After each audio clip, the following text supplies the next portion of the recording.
அதாவது நம்ம லட்சியம் வந்து நம்மளை அடிமைப்படுத்தணும். இப்போ டிவிக்கெலாம் அடிமையாகிறாங்கல்ல, சீரியல் பார்க்குறதுக்கு அல்லது மொபைல் ஃபோன் பார்க்குறதுக்கு அடிமையாகிறாங்கல்ல, அதுபோல் நம்ம லட்சியம் நம்மளை அடிமைப்படுத்தணும். இப்போ சிகரெட்டுக்கு அடிமையாவாங்க, தண்ணி அடிக்கிறதுக்கு அடிமையாவாங்க, சினிமா பார்க்குறதுக்கு அடிமையாவாங்க சிலர், அந்த மாதிரி சாப்பிட்றதுக்கு சிலர் அடிமையாவாங்க. அப்போ அதுபோல் நம்ம லட்சியம் இருக்குல்ல, அது நம்மளை அடிமைப்படுத்தணும். அதை அடிமைப்படுத்திட்டோன்னு வச்சுக்கோங்களேன், மற்றது எதுவுமே நம்மளை அடிமைப்படுத்துது. நீங்கள் மொபைல் ஃபோனுக்கு அடிமையாக மாட்டீங்க, மொபைல் ஃபோனுக்கு அல்லது சினிமாவுக்கு அல்லது சாப்பாட்டுக்கு. உங்கள் லட்சியம் சினிமாவாக இருந்தால் சினிமாவுக்கு அடிமையாகிடணும். சினிமா அடிமைப்படுத்துதா முதல்ல பாருங்கள். உங்கள் லட்சியம் உங்களை அடிமைப்படுத்துதா பாருங்கள். லட்சியம்னா என்ன தெரியுமா? லட்சியத்துக்கு அடிமையாகிடணும். அவருக்கு இப்போ மருத்துவம்லாம் அவர் படிக்கிறார் அப்படின்னா மருத்துவத்துக்கு அடிமையாகிடணும். அப்போ தான் அவரால் சாதிக்க முடியும். யார் சாதித்தவங்கலாம் யார் தெரியுமா அந்த உலகத்தில்? அதாவது அடிமைப்படுத்த கஷ்டப்பட்டு போராடி போராடி உங்கள் துறையில் நீங்கள் படிக்கிறீங்க, உங்களுக்கு உங்கள் அப்பா அம்மா சொல்கிறாங்கன்னு சேர்ந்து படிக்கிறீங்கன்னு வச்சுங்களேன். உங்களுக்கு விருப்பமே இல்லை, உங்களுக்கு விருப்பம் வரவே மாட்டேங்குது. ஆனால் கஷ்டப்பட்டு படித்து மார்க்கெலாம் கூட எடுக்கிறீங்க. ஆனால் உண்மையில் அதில் உங்களுக்கு விருப்பம் இல்லை அப்படின்னா உங்களால் அதில் சாதிக்க முடியாது. எது உங்களை அடிமைப்படுத்துதோ அதில் தான் சாதிக்க முடியும். எந்த படிப்பு எந்த துறை உங்களை அடிமைப்படுத்துதோ அதில் தான் உங்களால் சாதிக்க முடியும்.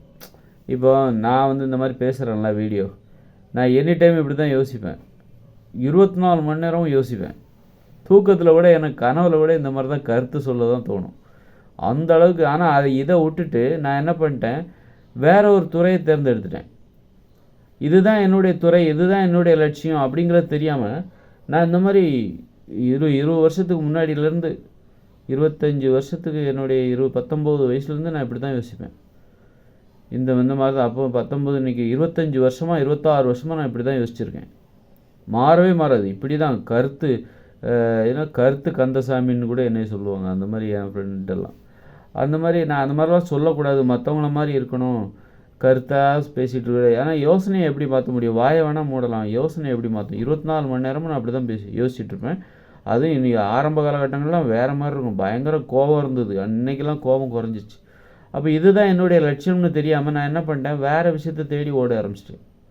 பணத்தை சம்பாதிக்கிறதுக்கு வேறு விஷயத்தை தேடி நான் ஒரு ஓவியக் கல்லூரியில் படித்தேன். ஓவியம் வரைஞ்சிட்டு கிடந்தேன். 4 தினம் ஓவியத்தில் ஓவியராயிடணும். ஆனால் என் மனசு எப்போதும் எதை பற்றி யோசிக்குது? இந்த விஷயத்தை பற்றி மட்டும்தான் யோசிக்குது. இதில் தான் நான் அடிமையாக முடியும். என்னால் ஓவியத்தை முழு நேரமும் என்னால் வரையவே முடியல. போராடி நானே உறுதிமொழியெல்லாம் சொல்லி ஒழுங்காக வரையணும், முயன்றால் முடியாது இல்லை, முயற்சி திருவினையாக அப்படின்னு நானாக ஏதாவது சொல்லிக்கிட்டு அதில் என்னால் இணைச்சி பார்க்குறேன். என்னால் இணைக்கவே முடியல அந்த துறையில், அந்த ஓவியத்துறையில். ஆனால் நான் எப்போதும் எதை பற்றி யோசிக்குது என் மனசு? இப்படி தான் கருத்து சொல்கிற மாதிரி தான் யோசிக்குது என் மனசு. 24 மணி நேரம் 25 வருஷமாக அப்படி தான் யோசிக்குது. கடைசியில் பார்த்தீங்கன்னா கடைசியாக ஒரு 4 வருஷத்துக்கு முன்னாடி தான் புத்தகம் எழுத ஆரம்பித்தேன். என்னடா மனசு எப்போதும் ஒரு விஷயத்தை பற்றி யோசிக்குது, அதை பற்றி நம்ம புத்தகம் எழுதலான்னு இதில். அப்புறம் புத்தகம் எழுதுன 2000 பக்கத்துக்கு எழுதி வச்சுருக்கேன். அப்போ கூட எனக்கு வீடியோ போடணும்னு தோணலை பாருங்கள். அப்புறம் வீடியோ போடுறேன்.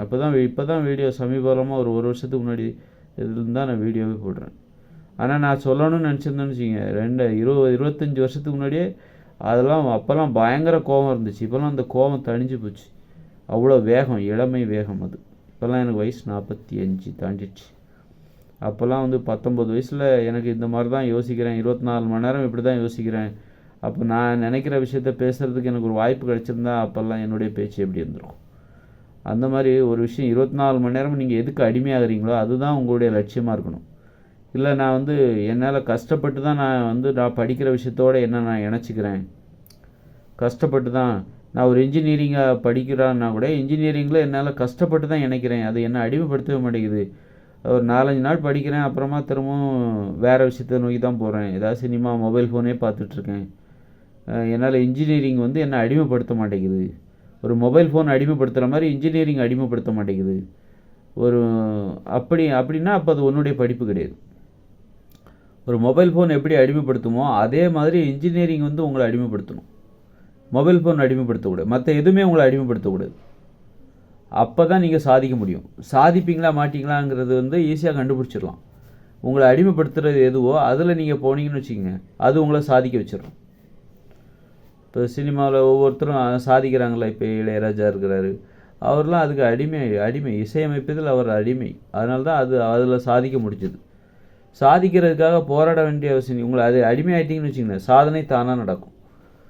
அது மாதிரி நடிகர்கள் யார் பெரிய சாதனை, அதுக்கு அடிமையானவங்க தான். நடிகரோ அல்லது எந்த ஒரு துறையாக இருக்கட்டும், ஜெயித்தவங்க பார்த்தீங்கன்னா அவங்க ஃபீல்டுக்கு அவங்க அடிமையாக இருப்பாங்க.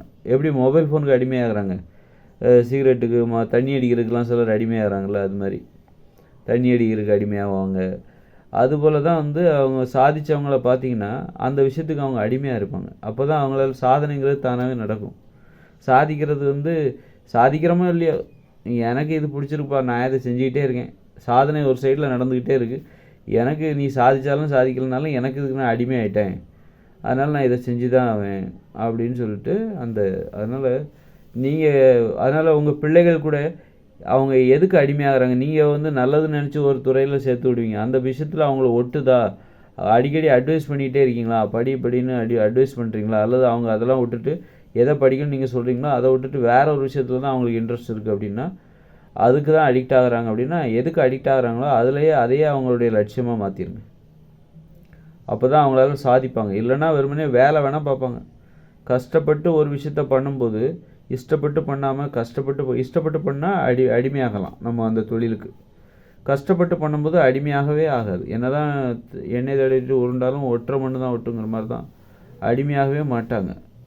அப்போ அவங்களால சாதிக்க முடியும். வேணால் ஒரு நல்ல வேலை வேணால் பார்க்கலாம். கஷ்டப்பட்டு படித்ததுக்கு ஏதோ ஒரு வேலை கிடைக்கும், வேலை மாத சம்பளம் வாங்கலாம், எப்படா ரிட்டையர்ட் ஆகலான்னு தோணும்.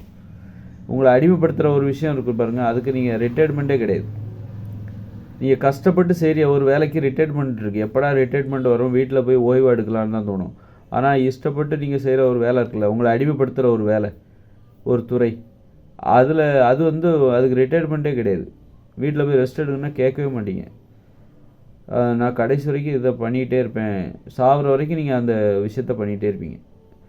இப்போ வந்து நீங்கள் ஒரு நடிகர்னு வச்சிங்களேன், சும்மா நடிகர் ஆகணும்னு நினச்சிட்டு போகிறது வேறு. இப்போ அதை அடிமைப்படுத்தாமல் ஏதோ ஒரு வாய்ப்பு கிடச்சிருச்சு, தொடர்ந்து ஏதோ ஒரு வாய்ப்பு வருது, ஆனால் ஏதோ நடிக்கணுன்ற அதை அடிமைப்படுத்துறது கிடையாது. ஆனால் அதுக்கு அடிமையாகிறவங்க கடைசி வரைக்கும் அதிலே தான் இருப்பாங்க, நடிச்சுட்டே இருப்பாங்க. அது மாதிரி தான் ஒரு அரசியலாக இருந்தாலும் சரி, அது நமது கனவாக அடிமையாக இருக்கணும், அரசியலுக்கு அடிமையாக இருக்கணும். எந்த ஒரு துறையாக இருந்தாலும் அடிமையாக இருந்தீங்கன்னா சாகிற வரைக்கும் நீங்கள் அதில் இருப்பீங்க. அடிமையாக இல்லாமல் நீங்கள் கஷ்டப்பட்டு அதோட உங்களை இணைச்சிக்கிறீங்க, இஷ்டப்படாமல் கஷ்டப்பட்டு போராடி அதை ஒரு கடமையாக நினச்சி செய்கிறீங்க அப்படின்னா அந்த விஷயத்த நீங்கள் உங்களால் சாகிற வரைக்கும் செய்ய முடியாது. ஓய்வு எப்படா பிடிக்காத ஒரு விஷயத்த, இஷ்டப்பட்டு செய்யாத ஒரு விஷயத்த எப்படா 60 வயசு ஆகும் ரிட்டையர்மெண்ட் ஆகலாம் அல்லது சும்மாவே இருக்கலான்னு தான் தோணும். இஷ்டப்படாத விஷயத்த இஷ்டப்படாத ஒரு விஷயத்த செய்யும்போது அதை செய்கிறதோட சும்மாவே இருக்கலான்னு தான் தோணும். நிறைய பேர் கையில் நிறைய பேர்கிட்ட அந்த மாதிரி தான் இருக்காங்க. நிறைய பேர்கிட்ட வந்து பணம் மட்டும் இருந்துன்னு வச்சுக்கோங்களேன், நிறைய பணம், நிறைய பேர் வேலையை விட்டுருவாங்க. பிடிக்காமல் வேறு வழி இல்லை, பணத்துக்காக என்ன பண்ணுறதுன்னு சொன்னால் பிடிக்காத ஒரு வேலையை தான் நிறைய பேர் செஞ்சிட்ருக்காங்க. பிடிச்ச ஒரு வேலையை செய்யாமல் யாராலையும் இருக்கவே முடியாது.